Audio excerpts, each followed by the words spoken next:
তোজো ব্লগে জানাই তোমাদেরকে অনেক স্বাগতম, অনেক ভালোবাসা। তোমরা সবাই কেমন আছো? আশা করি খুব ভালো আছো, সুস্থ আছো। দেখতে পাচ্ছ আকাশে কি পরিমাণে মেঘ করে আছে, বৃষ্টি কিন্তু প্রচুর পরিমাণে হয়েছিল সারা রাত। আর মাঠ দেখো, তুলসী গাছটা কি সুন্দর হয়েছে, একটু বড় হয়ে গেছে।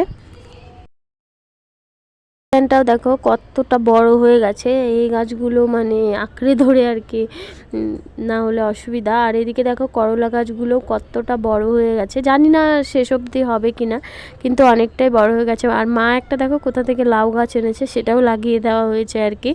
জানি না এসব হবে না হয়তো, এই আর কি। তো এদিকে দেখো আমার বর একটু বাজারে গেছিলো, এদিকে ময়দা রয়েছে, আটা রয়েছে, চিনি রয়েছে, এখানে গ্রিন মুগ রয়েছে, অরহরের ডাল রয়েছে, সুজি রয়েছে, বিস্কুট রয়েছে, সরিষার তেল, সাদা তেল, চা পাতা, আর কি যা যা আর কি লাগে আর কি, টুকটাক জিনিস সংসারে সব কিছু এখানে আনা হয়েছে। তো চালও রয়েছে, চাল, তারপরে সাবানের বাটিগুলো কম দামে পেয়েছে 33 টাকা করে দুটো, মানে সেটাই। আর এদিকে দেখো কি পরিমাণে বৃষ্টি শুরু হয়ে গেল আর কি, ছাদে কতটা জল জমা হয়ে গেছে দেখতে পাচ্ছ। তো যাই হোক, এই বৃষ্টি হলে আর কি করা যাবে। এদিকে আমি সন্ধেটা দিয়ে নিলাম আর কি।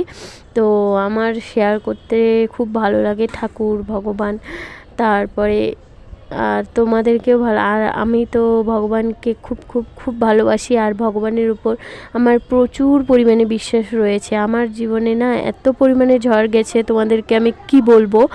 তো সব কিছু কিন্তু ভগবানই ঠিক করেছে।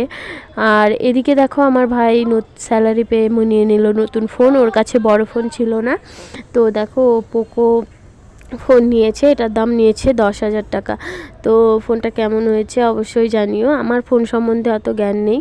তো যাই হোক, তোমাদেরকে বলছিলাম এই ভগবানই একমাত্র ভরসা ছিল। আমি ভগবানকে খুব বিশ্বাস করি, আর আমার সঙ্গে যা যা ঘটে গেছে আর সে সবই উদ্ধার করেছে এই ভগবানই। তো তাই তোমাদের সঙ্গে শেয়ার করলাম কিছু কথা।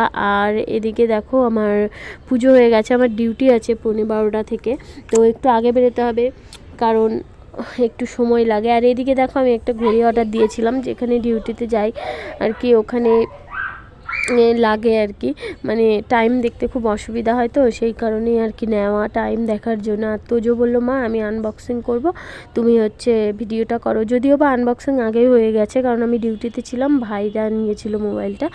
তো যাই হোক, ঘড়িটার দাম নিয়েছে 280 টাকা। আজকের ভিডিওটা এই পর্যন্তই, তোমরা সবাই খুব ভালো